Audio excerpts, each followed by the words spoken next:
Hey, it's Lex and Stacy, 3Some Podcast, number 132. And I'll tell you what, Stacy, it's kind of nice that our episodes fell apart the other day, because one of the ones we spent a lot of time on was Mr. Jean Claude VanDamme's TV show that you were telling me about. So I decided over the weekend I'm going to watch an episode.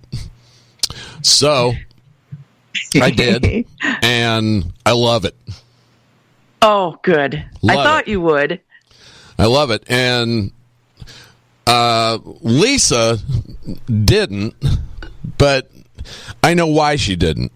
Because she was too young at the time to realize that the Jean Claude VanDamme phase came and went. You know, she was like 10 years old, you know, when that whole thing. So, you know, at that time, she's watching MTV, and, you know, it's like, comes home from school and MTV's on until she goes to bed. You know, no movies, no blood sport, no, you know, Time Cop, none of that stuff. You know, doesn't care. So I totally get it, but at the same time, there were some parts that amused her. But she goes, I don't know if this is for me or not. She goes, but I said, well, listen. You got to understand, this guy came off as the best martial artist in the world and looked like he had very thin skin to have people say bad things about him. Yes, he always had kind of that douche quality, you know, where it's like, you know, that he's just not fun to hang out with in real life. And they're setting him up to fail in that respect by doing these scenes in movies where he's like got his legs completely spread on the like the rings of the, you know, where he's fighting, and he's got his arms crossed, you know, and he's just looking like a total douchebag. Just a couple of years ago, that was that huge viral internet video of him between two semis, and the semis slowly split apart, and he's doing the splits between those two vehicles. Yeah, so and that was huge then. It was called the perfect splits or something. I don't remember, but it's on YouTube. Look it up if you didn't see it. I mean, it's a YouTube video. Does it have to fucking be called anything? You know, it's like it's just Jean Claude VanDamme doing splits on trucks. You know, it'll find it. How hard There's is like this? Pretty music playing. He's got his arms crossed, I think. You know, but I mean, he did that just a few years ago. So he's still, at least a few years ago, able to split. But, you know, I of course did the guy thing and turned to her and said, "You've never fucking seen Bloodsport? Are you kidding me?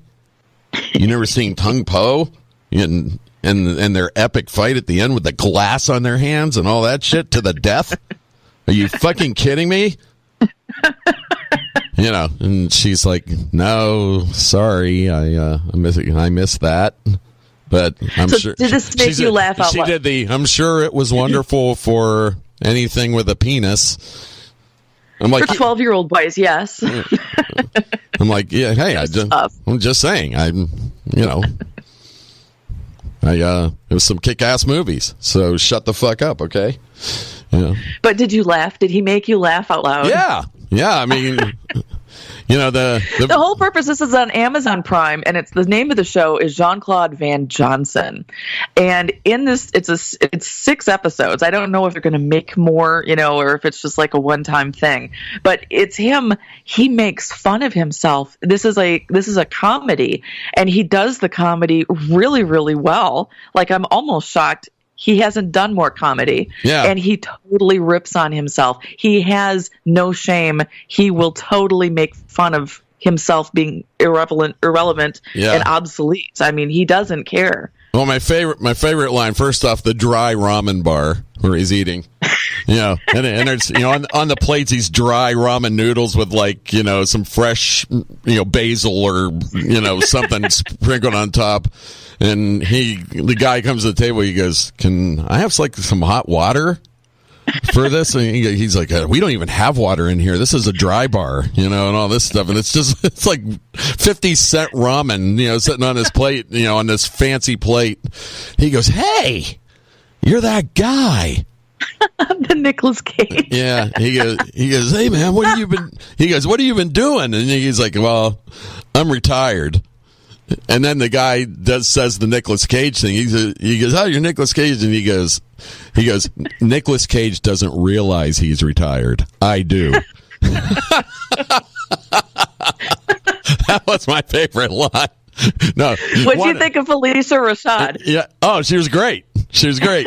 And for those of you who don't know who that is, or the name sounds familiar, that's Bill Cosby's wife in The Cosby Show. Claire Huxtable. That's right, the great Claire Huxtable, and she's now his agent / secret agent. Handler. Yeah, and he comes in, he gets called, he decides he's going to go back to work. He goes into the office, and she's throwing parts at him. And, it's like, hey, maybe you can do this or that. And he goes, Anne of Green Gables reimagined as an action film. Yeah, exactly. These stupid movies. And he goes, no, I'm not here for that. I'm here for the other. And all of a sudden the blinds come down, and the computer screen comes up, and it becomes she's like, oh, it's been a long time since you've done this, and and he's got like this love interest chick that he fucked it up somewhere down the earlier, and he wants to work with her now, and that's where he ran into her, was at the dry ramen bar, and realized he wanted back in. That he wanted to be a secret agent again. And the next thing you see is she's like, all right, you're back to work. Here's your assignment. And he's like trying to lift weights, and he can't. And he's trying to do kicks, and he's missing the bag. And he's just. And the movie? Did you see the movie that he's doing? Yeah. Did you happen to notice that? What's it called? They turned Tom Sawyer into a action flick. Yeah. Yes. And he's doing with N-word Jim. And he's doing this amazing fight in the rain, in the dark, and he's doing all these kicks and all this stuff and all this sword work and all this stuff. And the director comes over, and he's got like this, reggae, knit thing on his hair. And he's like, yeah, listen, I know all this kicking stuff was really cool, back the one guy at a time thing back in the 80s, but it's different now, They totally just rip on him. They basically just said all that amazing shit you used to do is worthless now. He's like, you just can't fight one guy at a time. Seriously, people, even if you're not like even remotely a Jean Claude VanDamme fan, this is just a really funny little show. They're half-hour episodes, and there's 6 of them. But my favorite part after that, when you just can't fight one guy at a time, later on he's in this factory, and he dropped his script, and there's a bunch of guys reading his script, and he knows he has to get it back so he doesn't get made. And he comes up there and confronts them, and they're like, that's Jean Claude VanDamme, let's get him. And they all start running after him, and the leader of the pack goes, wait, one at a time. It's great. Yeah, it's like, out of respect, one at a time. We're only going to fight Jean Claude VanDamme once. Yes, like the 80s. A great show. I was laughing out loud. Yeah, that was my favorite part, because it's so subtle. Because it's like 15 minutes after that whole scene where he like bags on him for his fight, and then when they're all getting ready to go kill him, he goes, "No, wait! You have to go in line one at a time." And of course, he beats them all up one at a time.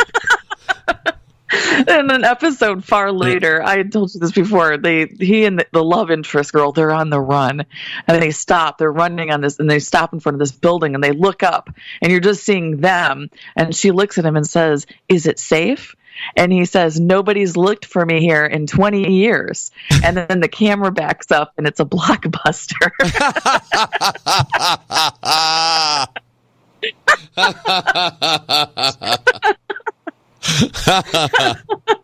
He doesn't care. It's great. God. I actually am a Jean Claude VanDamme fan now because of the show. Yeah, he does. He's always rolling the eyes because everybody. Comedy well. Yeah, he's always rolling the eyes because everybody's expecting him to be what he was, and or they don't know who he is at all, and he's like, oh God. And he does look old. He's got some deep lines in his face. Yeah, but man, he can still do the moves. Yes. You know, I mean, he's kept himself in shape. You know, not like Chuck Norris. You know, who as he got older, well, Chuck Norris is also like what 80 now. Well, yeah, but when Chuck Norris was Van Damme's age, he couldn't do what Van Damme can do now. You know, maybe he didn't want to. You know, maybe it's like, hey, I did my thing. It's over. Right. You know, but I will tell you, man, I dug it.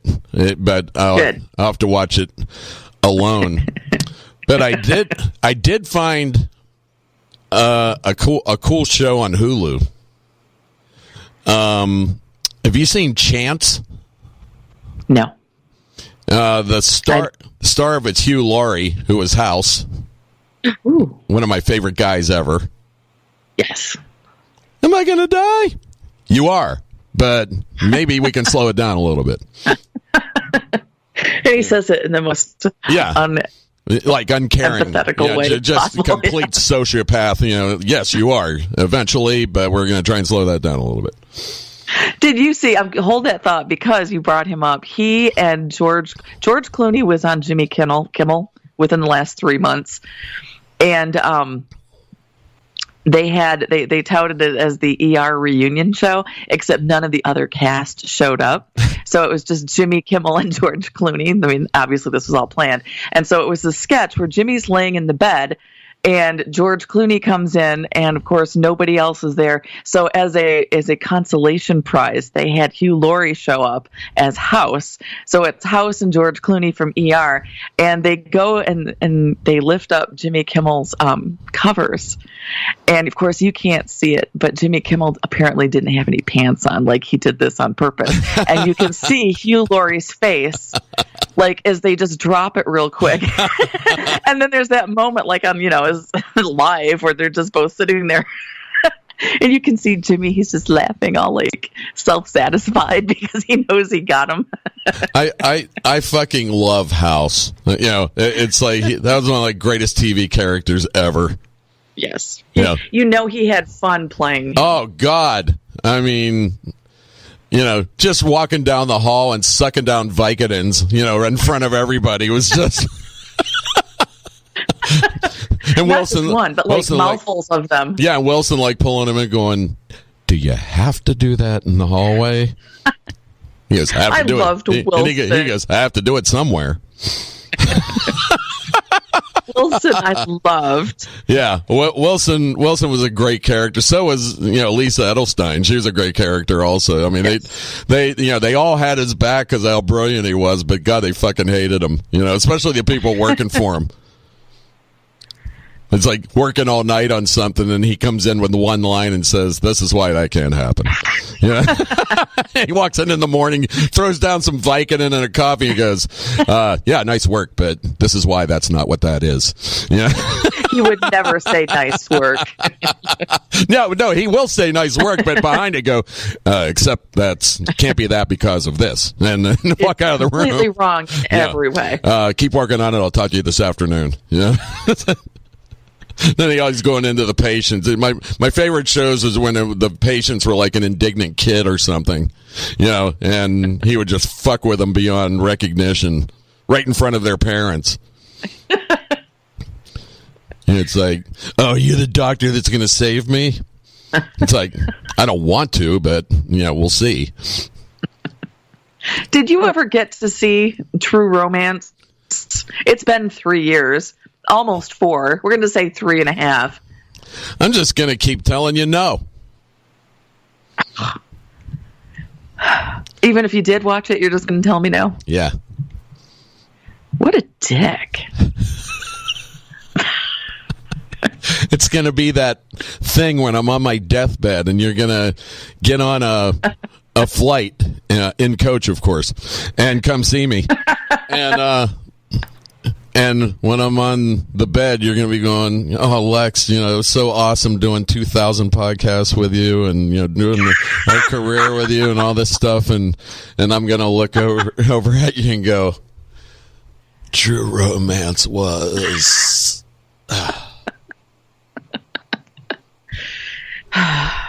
You're missing out. If you have not watched it, you will see the irony. You will see the irony at the time that you'll never know if I saw it or not, but I got you at the end by saying True Romance was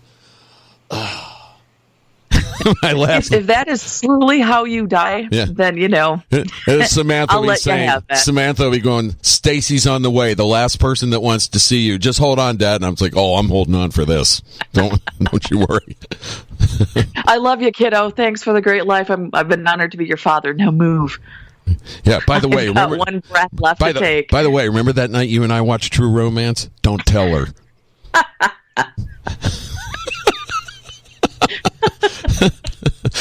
Lex isn't petty at all. Don't you tell her that's actually my favorite movie I've ever fucking seen, ever.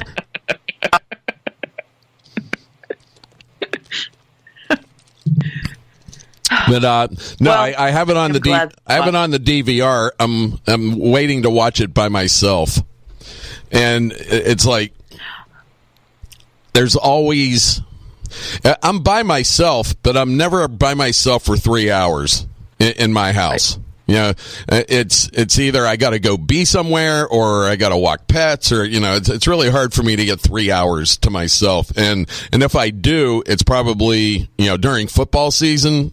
I'm watching a game.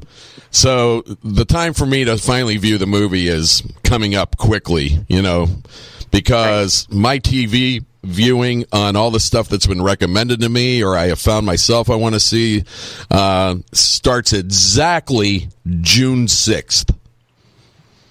And that is when the last basketball is shot and the last hockey puck is scored. And then it's the depression weeks. Until somebody steps on a practice field of a football field. There is 6 to 8 weeks of just total hell where all you have is baseball, and it's not even deep enough into the season for you to appreciate it. And you're just fucking miserable. I hate it. It is actually a depressing time for me. Well, True Romance will help you with that. So I at least finally found it. I mean, I was like so delighted when I was on the guide and I saw the words True Romance. I'm like, finally, So I recorded it because I couldn't find it on Netflix, couldn't find it anywhere. I mean, literally, even in iTunes, I did a search, couldn't find it. So, it's like they know that I wanted you to watch, because yes, the same thing. The movie's just nowhere to be found. Well, I've run into that with other movies, so I don't know why. Maybe it's some copyright thing or something. I don't know. You know what movie for me, because I'd like to watch the whole thing from start to finish because I haven't, is The Other Guys with Will Ferrell and Mark Wahlberg. That's like my favorite movie ever. I want to. What I saw made me laugh out loud, I want to watch it. Which part did you see? Please tell me when he first meets Eva Mendes. Yes, when Will Ferrell, yeah. Are you not even trying? Will Ferrell's wife is Eva Mendes, who is drop dead gorgeous, and she's in the dress. I mean, she's dressed totally how nobody ever dresses when they're at home. Yeah, I mean, she's dressed like a 1950s housewife, but in year 2000 clothes, just looking hot as can be, and it's like, I cooked you dinner, Tweedles, and all this. I mean, she's just totally in love with Will Ferrell, who's just looks like a total geek, and Mark Wahlberg thinks he's a total geek and loser. Mark Wahlberg the whole time is like, that's your wife? Seriously? That's your wife? Well, my favorite part was at dinner. It's like, so how'd you two meet? And all that, and it's like, she barely gets out. He goes, what are you doing with him? And then later on, he's saying they're leaving to go check out something on a case, and he goes, and they're parting for the night, and Mark Wahlberg goes to Will, he goes, tell Sheila I said hi. And he goes, okay, I will. He goes, no, tell her. And he's like, I will. Yeah, see you later. He goes, hey, tell her. And then the homeless guys who keep having dude sex in Will Ferrell's Prius. Oh my God, the Prius, when they hit the guy and the cocaine goes all over and they're driving through and you hear someone who jumps out of the way go, your car voted for Nader. Yeah. Well, the whole fucking thing at the beginning, too, with The Rock and Sam Jackson. and they die. they dive off a 50-story building to solve a crime. Well, the movie opens up with the two of them destroying about $7 million worth of property for what ends up being like a minor drug bust. You know, like a possession drug bust, you know, car chase and people getting run over and buildings getting driven through and everything else. And, you know, the next thing you see is they're on the steps getting decorated and the reporters are going, don't you think that was a little extreme for a possession charge? And, you know, and it's like, he's like, hey, man, you want to sit out here and stop crime in our city? You know, we're the people doing it. And the reporter goes, yeah, but, you know, it's just somebody who had like a, you know, eighth of an ounce of, you know, marijuana. That's awesome. It's a great movie, and I want to, as I said, but yeah, it's and the song references by Michael Keaton. You know, he's like, hey guys, you know, be careful today. Don't go chasing waterfalls. And it's like, so, and, it's just there's like song references to the whole movie. He's like, hey, don't go chasing waterfalls. And then they're like looking at him like, okay. It's called The Other Guys. Watch it, people. It's great. Oh God, it's a fucking great movie. It's one of my faves. Even just to see Will Ferrell completely rip on Eva Mendes because she doesn't even try. Yeah. Really, you wore that? Really? I told you I had somebody coming over. You can't dress better than that. And she's like beautiful. Nobody dresses like that just to be at home. Yeah, she's cooking dinner for him on a regular school night. You know, it's like she's dressed in, you know, like $3,000 heels of clothing. I mean, with her hair up and looking like she's Eva Mendes. Yeah, and it's Eva Mendes, and he's like, you're dressed like a slob. You know, Will Ferrell had so much fun with that. I would love to see the outtake. And she's so sweet. She's like, oh, he's just a little grumpy tonight. And Wahlberg's like, are you kidding me? This is your wife? Really? Are you kidding me? Because everybody's pulling tricks on him and blowing shit on him at work. He fucking shoots a hole in the ceiling with his gun, so they give him a wooden gun he has to walk around with. And yet he comes home to Eva Mendes dressed to the nines, and it's like, you know, why isn't dinner on the table? It's fucking awesome. And the callback on the homeless guys who keep having homeless man sex in his car. No, we came inside your Prius. It's just awesome. His Prius has cocaine and cum all over it. Band name. Hello, Detroit. We're cocaine and cum. Oh man. But yeah, if you haven't seen The Other Guys, what happened? You have homework, everyone. Yeah. The Other Guys and Jean Claude Van Johnson. Yeah, that's your weekend homework. Yeah, but if you want to discuss on Facebook next week. But if you want to fucking laugh, oh my God, it's so over the top. I mean, just all the way through. It's just over the top, and it was one of those little gems that I had never even heard of. Hubby had it on one day, and that's why I hadn't seen the whole thing. I was just kind of walking through and was like, "What is going on?" Yeah. You know? Yeah, I mean, I remember it had me from the opening scene. You know, as soon as you know, The Rock and Samuel Jackson are just kicking ass and taking names, and they're all just full of testosterone inside the police store. Anybody else solve a huge crime today? You know, and all this stuff, and they're walking in with their awards, and people are clapping and everything, and then it's like nobody will even look at Will Ferrell, Mark Wahlberg, and Wahlberg's pissed. He's like, "God damn it! Why don't we get action?" You know, and what's the line he uses? He's like, you know, I'm a peacock. I want to fly. You know, and then finally somebody in the movie says, "Peacocks don't fly. They don't fly." You know, and he looks at him like, "Whatever, shut the fuck up." You know, you know what he looks at him like, "You know what I mean." It's just a silly, great movie.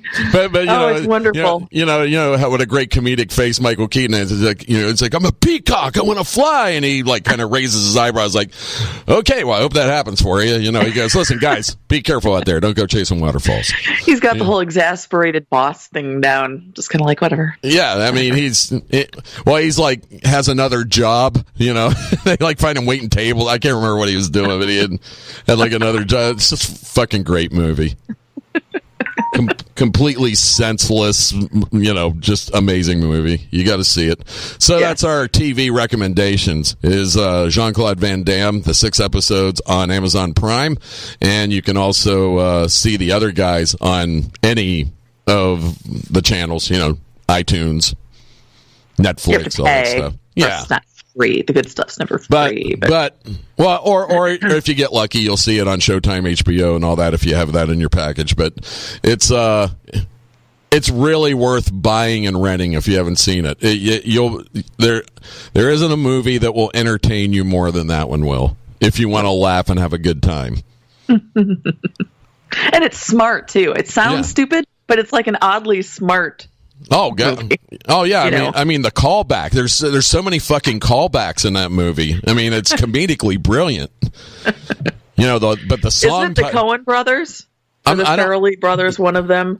I don't know whose movie it is. I'm not sure, but I will tell you this: it is borderline brilliant. It's just it has a callback a scene. It's always calling back to something earlier in the movie, and it makes you laugh. That it took me a while to get the song title thing. Because I was like, okay, that's like his third song title he's given them. It's like. But you know what? Those people. Yeah, but but he has no idea that they're like going, those are songs, and he's like, what? Michael Keaton's like has no idea that he's saying song lines to them, and they're like, those are songs. Will you quit telling us? When Wahlberg's like irritated through the whole movie, he's like, will you quit telling us the fucking songs? So he's like, I don't know what you're talking about. Go to work. And guys, don't go chasing waterfalls. It does not seem to be either Coen or Farrelly's. Yeah, it does. That's what I'm saying. It didn't matter. Right. I just know whoever did do it did an amazing job. I wish they'd make another one. We've had Wahlberg on a couple of times, and I always ask him, are they doing another one? He goes, yeah, it's one of those things that gets talked about. Probably will never happen, but I'd love to do another one. I said, well, if you do, you got to bring The Rock and Samuel Jackson back to life. Like they pop out of the grave, and it's like, fuck death. They're reanimated corpses. Yeah, they're like, fuck death. Or they come out like the Terminator or something, Yeah, but it's awesome. You just have to check it out if you haven't. For those of you that have seen it, you're probably laughing along with us right now because it's such a great movie. Yeah. And there you have it. Little TV movie talk. You guys got some homework, it sounds like. Next Threesome Podcast, we will have some more senseless material for you because that's what this is. It's me, it's Stacy, it's you, it's the Threesome Podcast. Episode and if you do watch the stuff, we've got Twitter and Facebook. Feel free to comment there. Yeah. Threesome Podcast for both of them. That's right. At Threesome Podcast with 3 SOM Podcast. Yes. There you go. And we don't spell out 3. No, it's too long and we're lazy. So we'll see you next time on episode 1, the numbers 33. 133. See you next time. Yeah. Bye. Bye.